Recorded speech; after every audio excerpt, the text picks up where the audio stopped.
విచ్చలవిడిగా డబ్బులు ఖర్చు పెట్టడం, విచ్చలవిడిగా ఎక్కడ పడితే అక్కడ చేయి పెట్టడం.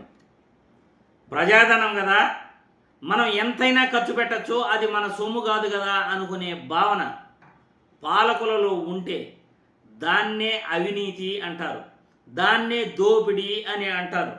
రూపాయి ఖర్చు అవ్వాల్సిన చోట 100 రూపాయలు ఖర్చు పెడితే దాన్ని ఏమంటారు? దోపిడీనే అని అంటారు. కానీ దానికి రూపాయే ఖర్చు అవుతుంది, కానీ 100 రూపాయలు ఖర్చు పెడతారు. అటువంటి దోపిడీ గత 20 నెలలుగా ఈ కూటమి ప్రభుత్వంలో జరుగుతున్న అన్యాయాన్ని జగన్మోహన్ రెడ్డి మాటల్లో విన్న తర్వాత మళ్ళీ మనం దీనిపై విశ్లేషించుకుందాం.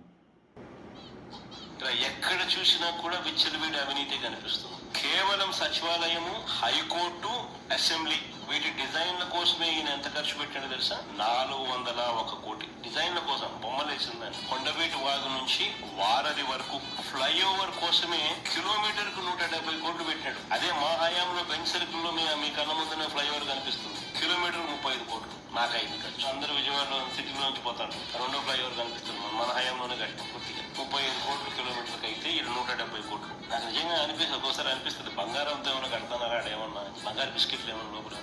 అమరావతిలో మిగిలిపోయిన 6 లేన్ రోడ్లు వేయడానికి ఎంత తెలుసా? కిలోమీటర్కి 53 కోట్లు. అదే నేషనల్ హైవే టెండర్ పిలుస్తూ ఉంటారు దేశం అంతా, కిలోమీటర్కి 20 కోట్లు వాళ్ళకి యావరేజ్ ఖర్చు. 6 లేన్ మన దగ్గర 53 కోట్లు కిలోమీటర్. ఈ దోపిడీని మనం ప్రశ్నించకూడదట, అడగకూడదట, అడిగితే ఎదురుదాడి, అడిగితే అమరావతికి మీరు వ్యతిరేకం. చూశారుగా జగన్మోహన్ రెడ్డి మాటల్లో కూటమి ప్రభుత్వం రూపాయి ఖర్చు పెట్టాల్సిన చోట 100 రూపాయలు ఖర్చు పెడతా ఉంది. అనవసరమైన ఖర్చులు. మళ్ళీ యోగా డే కార్యక్రమానికి 350 కోట్లు మంచినీళ్ళలాగా జస్ట్ ఒక గంట సేపటికి 350 కోట్లు ఖర్చు పెట్టారు. ఒక మెడికల్ కాలేజీ రెడీ అయ్యిండు. ఇవి అంతా ఎవడబ్బ సొమ్ము అనుకున్నారు? చంద్రబాబు జోబీలో నుండి పెట్టట్లేదుగా.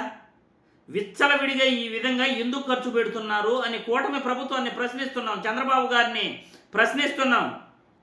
ప్రజలకు అవసరం లేనాటివి మీ సొంత ఖర్చులు పెట్టుకోండి, మీ ఆస్తులు అమ్మి పెట్టండి, హెరిటేజ్ ఆస్తులు అమ్మి పెట్టండి. ప్రజల ఆస్తులను విచ్చలవిడిగా ఖర్చు పెట్టాల్సిన అవసరం ఏముంది? జగన్మోహన్ రెడ్డి 34 కోట్లతో విజయవాడ బెంచ్ సర్కిల్లో ఫ్లైఓవర్ కడితే కిలోమీటర్కి 170 కోట్లు ఖర్చు పెడుతున్నావు. అంటే 140 కోట్లు దోపిడీ చేస్తున్నావు. 140 కోట్లు దోపిడీ. దేశం మొత్తం కూడా 20 కోట్లకి నేషనల్ హైవే కిలోమీటర్ వేస్తుంటే నువ్వు 50 కోట్లు ఖర్చు పెడుతున్నావు. అంటే 30 కోట్లు నేషనల్ హైవేల్లో కూడా దోపిడీ చేస్తున్నావు. ఎందుకు ఈ విచ్చలవిడి దుర్వినియోగం? స్క్వేర్ ఫీట్కి ఒక భవన నిర్మాణం 2000 ఉంది యాక్చువల్గా. 2000 నుండి 2200, 300 అంతే.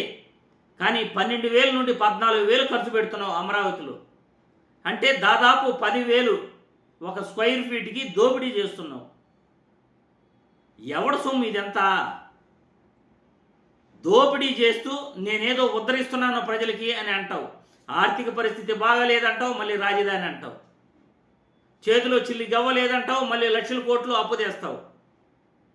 అదంతా ఎతకపోయి అమరావతిలో కుమ్మరిస్తావు.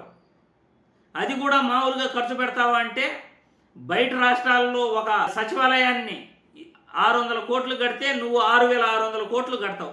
అంటే 6,000 కోట్లు దోపిడీ చేస్తున్నాడు చంద్రబాబు నాయుడు.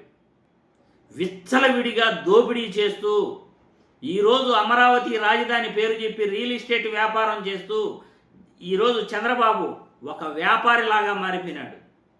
ఒక ముఖ్యమంత్రి లాగా ఆయన పనిచేయట్లేదు, ఒక వ్యాపారి, బిజినెస్ మ్యాన్ లాగా ఆయన ఈరోజు బిజినెస్ చేస్తున్నాడు ఆంధ్రప్రదేశ్ రాష్ట్రంతో. మరి ప్రజలు మీరే ఆలోచించాలి. ఈ రాష్ట్రంలో జరుగుతున్నది దోపిడీ. ఇకనైనా మీరు ప్రశ్నిస్తారా, లేకపోతే మా నాయకుడిని సంకలు గుద్దుకుంటారా? మీ ఇష్టం.